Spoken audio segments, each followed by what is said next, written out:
gonna in the course of your learning, you will definitely see these patients, right? Out of what are types of bone and joint infections you know? Osteomyelitis is the bone infection of the bone. Septic arthritis. So osteomyelitis can be any classification of osteomyelitis? Acute or chronic? What are the features of acute inflammation?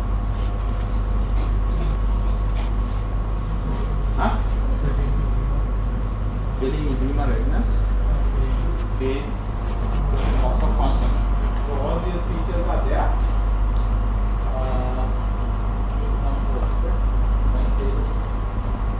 So those features are there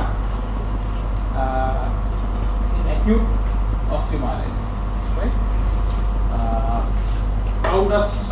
What are the sequelae of acute inflammation? Sequelae of acute inflammation.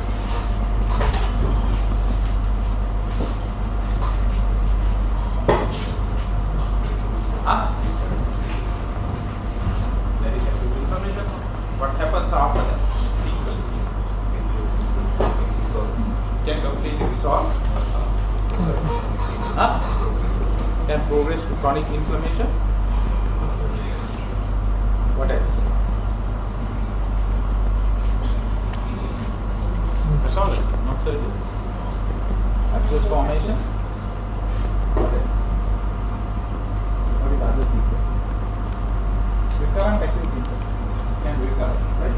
So all those things are possible with acute osteomyelitis, right?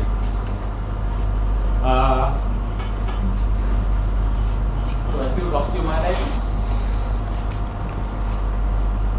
The next thing is what causes acute osteomyelitis, right? Anyway, so those are the things that we are going to discuss. So the objectives, definition and types of bone and joint infection we have already briefly discussed. How does it happen? Pathophysiology. What are the clinical features? How to diagnose?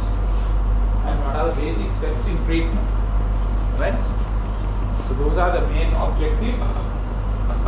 And some of those infections, what are the complications that can happen, and the prognosis, right? So these are the things I want to highlight, and you will have to learn by seeing patients, right? So infection means multiplication of pathogenic organisms and spread of pathogenic organisms within the body tissue. That's the infection definition, right?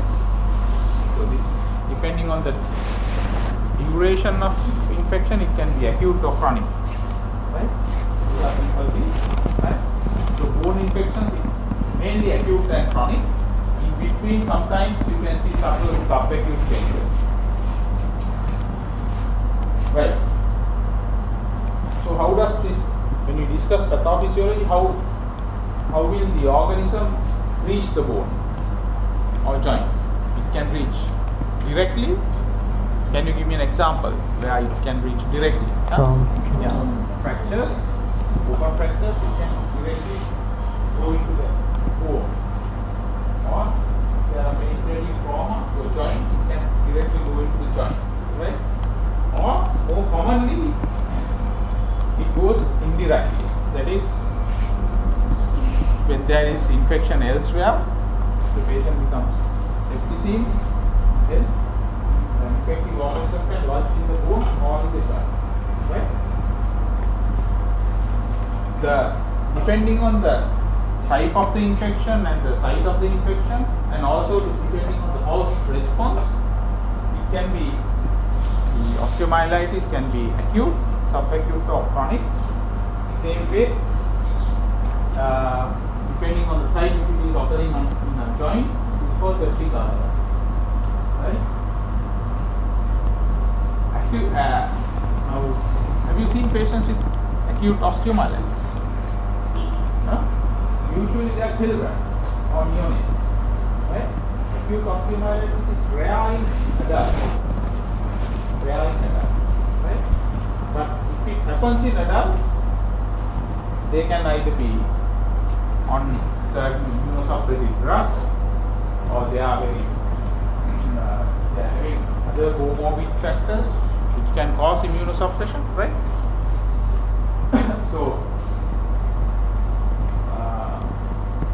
then only you can see acute osteomyelitis in adults. In contrast, most of chronic osteomyelitis you see in adults, right?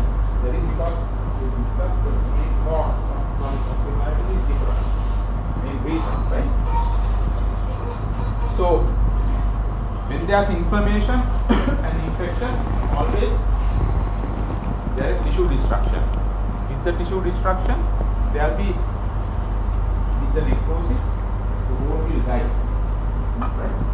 So that is, those are the main pathophysiological process that goes in osteomyelitis. And if you go through the microbiology, the causative organisms are different from one age group to the other, right? Especially in septic arthritis and when we talk about osteomyelitis, in neonates, mainly group B streptococcus. That's the main causative organism, right? In children, young children less than 4 or 5 years, H. influenzae and staph aureus. Older children, the staph aureus is the commonest. Right? So this you can refer. So the pathology depends on the age of the patient. In fact, the presentation depends on the age. We'll discuss that. And the site, if it is involving a joint, then it is septic arthritis. Then the presentation is different. In contrast to osteomyelitis, right? Right. Now, when we talk about osteomyelitis, this picture should be registered in your mind. This is what happens. This is normal anatomy of the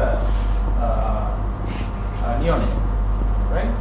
Where the blood vessels penetrate the growth plate and goes to the epiphysis, right? So that in neonates, infection usually lodges in the epiphysis, whereas in younger children and old people, the older children, the growth plate acts as a barrier to the infection. So the infection usually starts in the, what do you call this area? Epiphysis, right?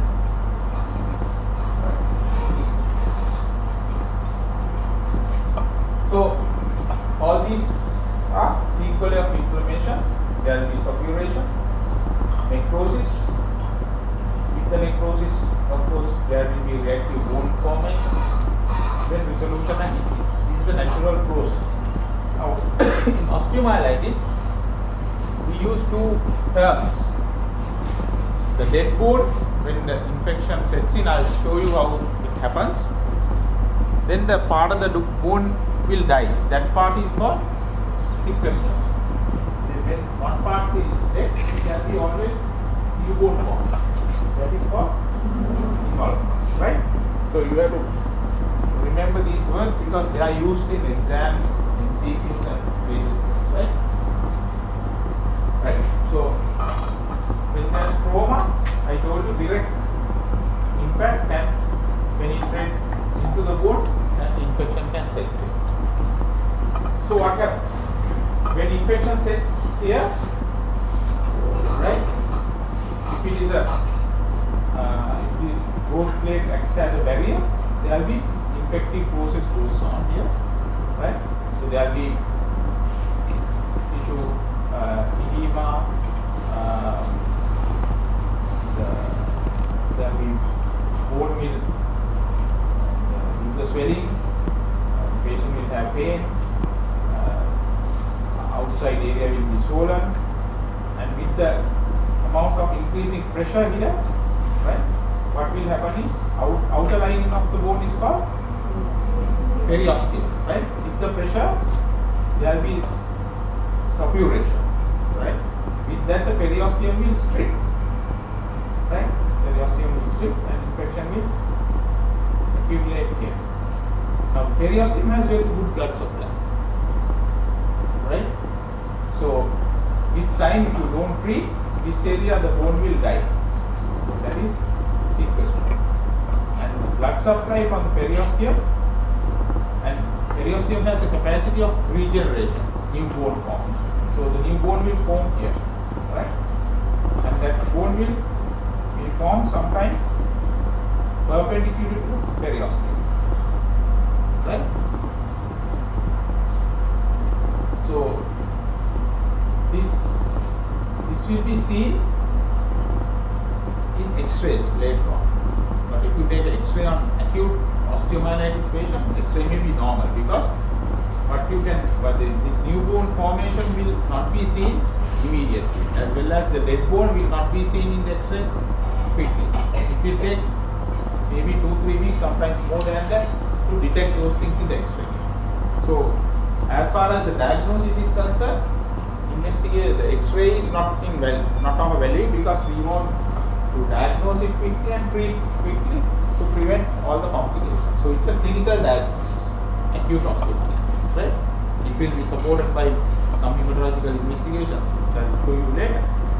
So it is a clinical diagnosis. The patient, usually a child or a neonate, will have different clinical manifestations, right?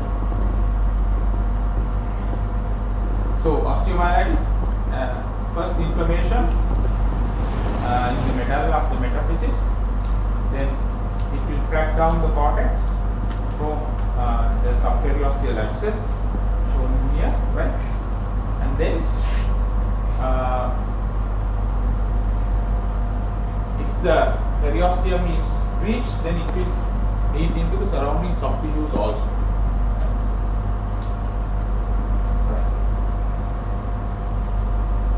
So up to now, that's a basic pathophysiology. You know where it occurs, you know what are the causes, the causative organisms, you know what happens due to inflammation, right? But the clinical presentation depends on the patient. For example, now we have discussed acute osteomyelitis is a disease of the neonates or children. So they present differently. That's why I asked, have you done pediatric appointments? How do neonates present with the disease? What is their presentation? Fever may not be there in neonates with the infections.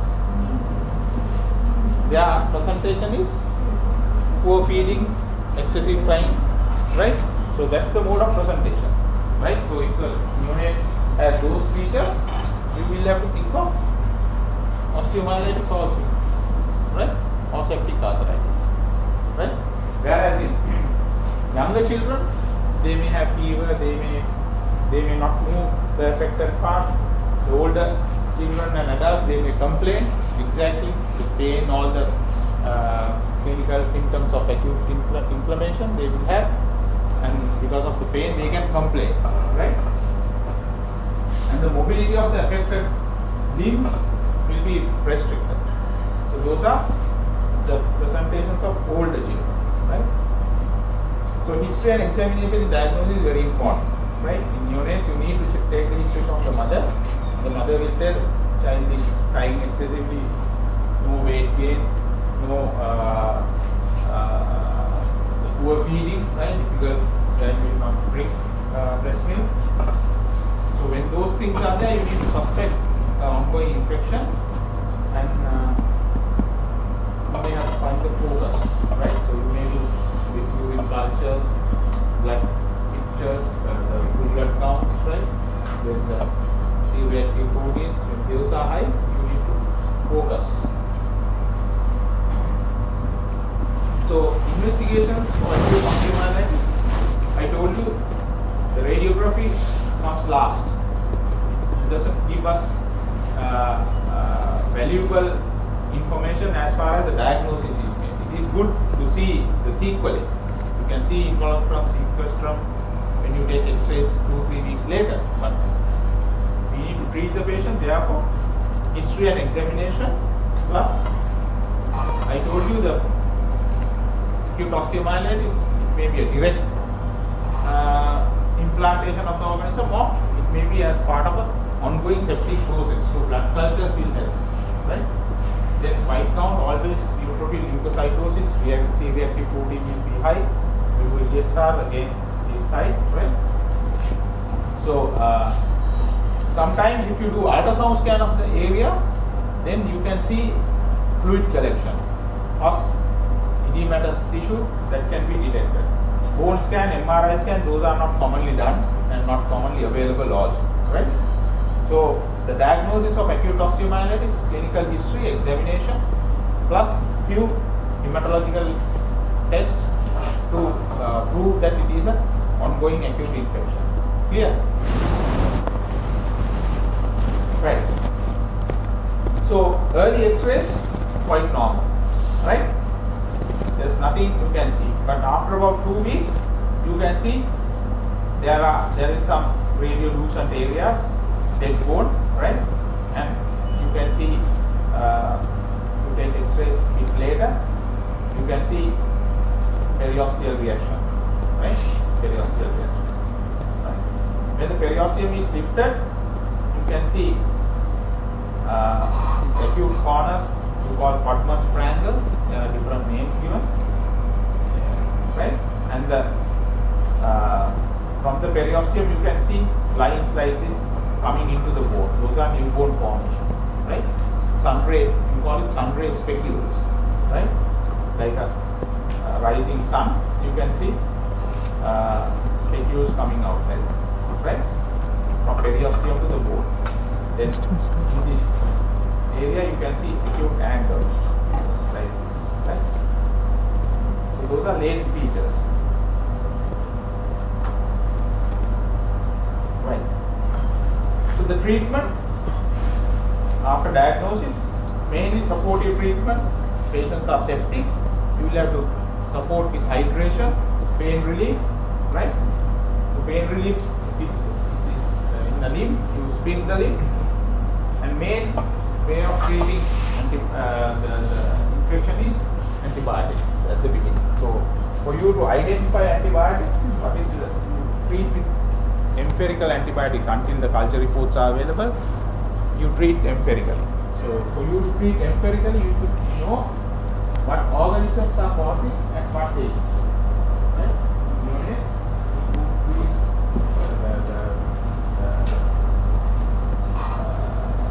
basically enterococci. So you have to target those organisms. Then extinction step later on, right? So you have to depend. That's why your pharmacology knowledge should come here. We don't wait till the investigation comes. You straight away treat once the suspicion is there, right? So complications, again, complications of acute inflammation or acute infection can go into suppuration. If there's a nearby joint, it can go into a joint causing arthritis, right? From there, infection can go into other sites, right? Sometimes liver abscesses can occur, renal abscesses can occur, right? So various other parts, the infective organism can lodge.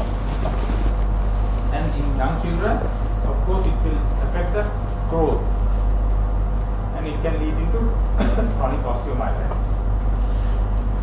So the growth can be affected, right? You can see this side, growth is affected. Right. The chronic osteomyelitis, in contrast, most of them are post-operative chronic osteomyelitis. In fact, it is more common in adults, right? Or it can be after trauma causing compound fractures. Then if you don't treat the compound fracture very well, compound fracture is a surgical or orthopedic emergency. You have to treat within 6 hours. You have to do a thorough debridement, and sometimes you may have to fix external fixators. If your primary bone debridement is not properly done, patient will end up with chronic osteomyelitis, right?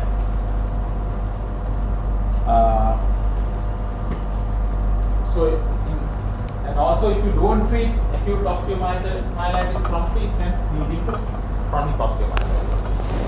So, acute osteomyelitis, sequelae of acute inflammation can lead into chronic disease, or else in some people it can be chronic from the beginning. What are the organisms that such organisms causing chronic osteomyelitis? Yeah, tuberculosis, right? So those are chronic from the beginning. Right? So again, history examination is important.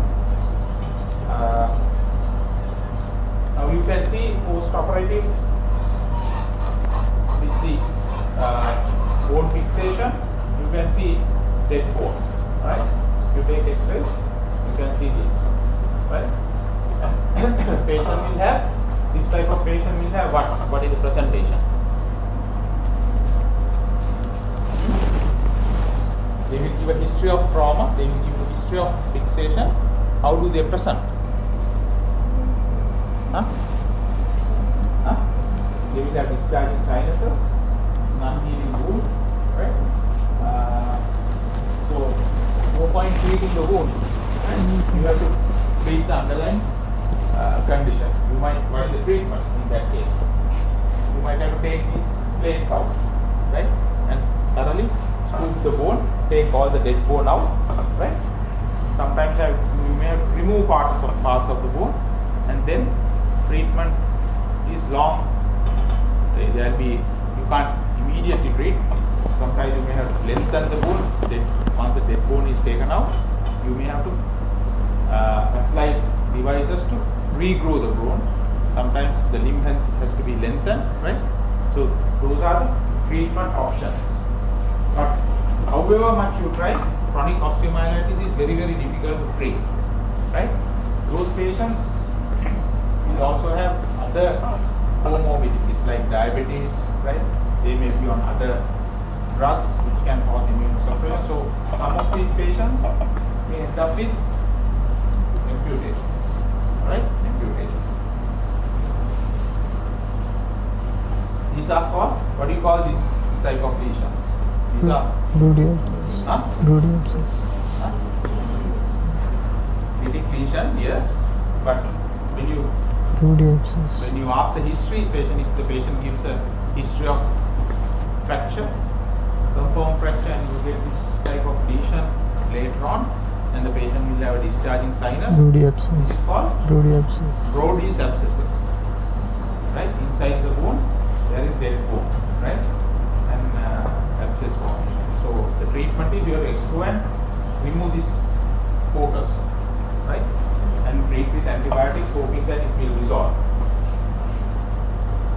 So, acute osteomyelitis treatment is antibiotics, and if necessary, only surgery. Where if there is pus formation, then you may have to drain the pus, or if the joint is involved, you may have to do arthrotomy to drain the pus. Here, the treatment comes first surgical debridement. You have to take all the dead tissue out and then treat appropriately with antibiotics, right? So these are the complications. When there is chronic sinus formation, there is always a risk of malignant change in the skin, right? Then you may have learned about amyloidosis. Chronic inflammation, infection can lead into amyloidosis, right?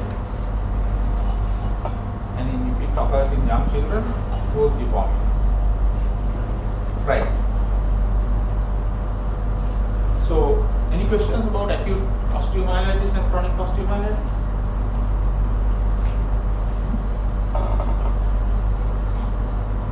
When you see a patient with acute septic arthritis, you will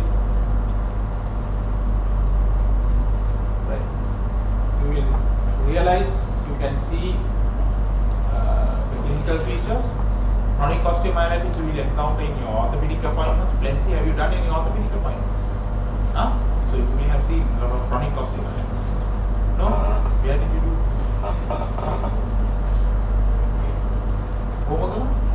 There's no orthopedic surgery? Yeah, orthopedics, have you done orthopedic?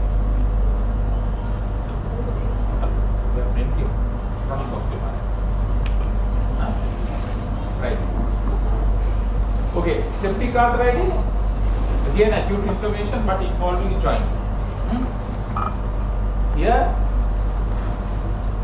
the consequences are severe. If the joint is involved, then if you don't treat immediately, that joint is going to get disrupted and the patient will have non-functioning or useless joint. Right? Right. So again, children are affected commonly. In infants, hip joint is affected commonly. In older children, knee is affected. Right? So most of these people are septic arthritis are children, right? Young children. Have you seen septic arthritis patient in your pediatric appointments? Right. So again, here the main causative organisms in elderly people is staphylococcus. So what is the antibiotic of choice? Fluoxetine. Fluoxetine. Fluoxetine. Fluoxetine, no? Fluoxetine. Fluoxetine, right? Younger children, H-influenza is common, right? So usually you combine with flucloxacillin, or crystalline penicillin. You cover all organisms.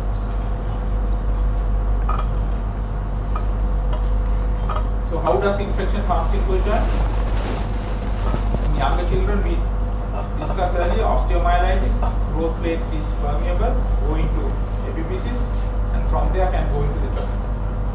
That's one way, right? Directly penetrating injury to joint, right? Synovium can be a focus of infection in patients who are ill, septic. Organisms can lodge in the synovium because it's a vascular area. From there it can go into the joint. Or else there are some joints where the joint capsule comes down and attached here. So from there again, from the metaphysis itself, it can go into the joint. Right? So this is how infection comes into the joint. This is if you don't treat septic arthritis or if you miss the diagnosis, this is what happens. Initially, there will be synovial thickening, lot of fluid formation, the joint will be swollen, patient will have symptoms. If you don't do anything, still the organisms will damage the joint cartilage, right? Damage the synovium, right? And at the end of the day, joint will be fused. So that is the, if you don't treat, this is what happens, right? And that joint will be useless. Okay. But we don't want to see these things, so you have to diagnose. Again, the history and examination. In exam history, the patient can talk. An older child will tell you that the joint is very painful, and the typical examination finding is if you see that joint, the movements are 100% restricted, right? If you can move a joint in full range of its movement, at least one movement, if you can do it in full range, it is not septic arthritis. Right? Let's say a patient comes with a knee joint pain, right? You get effusion, patient says painful, but if you can move the knee joint, full flexion, full extension, at least full flexion, it cannot be septic arthritis. In other words, in septic arthritis joint, you can't move in full range, right? So if you can't move, then you have to suspect septic arthritis, right? Right. So this is a patient with septic knee joint, right? Clinical diagnosis is made, but you can take synovial fluid or culture or white count, glucose like the CSF. You can do these things, right? Obviously, white count is high, C-reactive protein is high, blood cultures can be positive, right? Plain radiograph won't show anything. There will be a soft tissue edema. Ultrasound may show joint effusion, purulent fluid, right? So the treatment should be immediate. That is, what is the treatment? You have to do arthrotomy and drain the cross and irrigate the joint. Then pus has to be sent for culture and ADHD and start antibiotics immediately, right?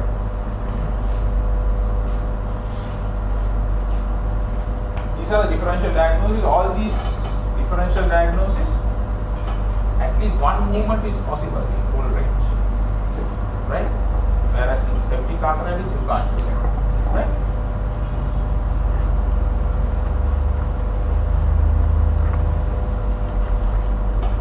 Drainage, antibiotics, this is very important, right? From the first day onwards after surgical drainage, rehabilitation starts, right? So physiotherapy is very important, right? Otherwise, the joint will be fixed. But you saw in that picture, right? In the knee joint. Okay.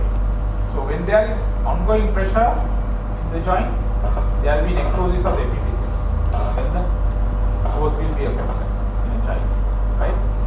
If the pressure is so high, joint subluxations, you can see in neonates. I told you neonates, hip joint is the main joint that can be affected. Their joint subluxation is the presentation. Sometimes the children may be neglected so much, or the mothers are very uneducated, they don't realize, child cries, and they don't realize the problem is in the hip, and they come with subluxation of the joint, hip joint, right? So that's why very important to examine these children properly. And you see subluxation in irritable child, right? Sometimes septic, okay. And you don't treat destruction and later on osteoarthritis. You can see completely subluxed or dislocated, right? Okay, that's it. Any questions?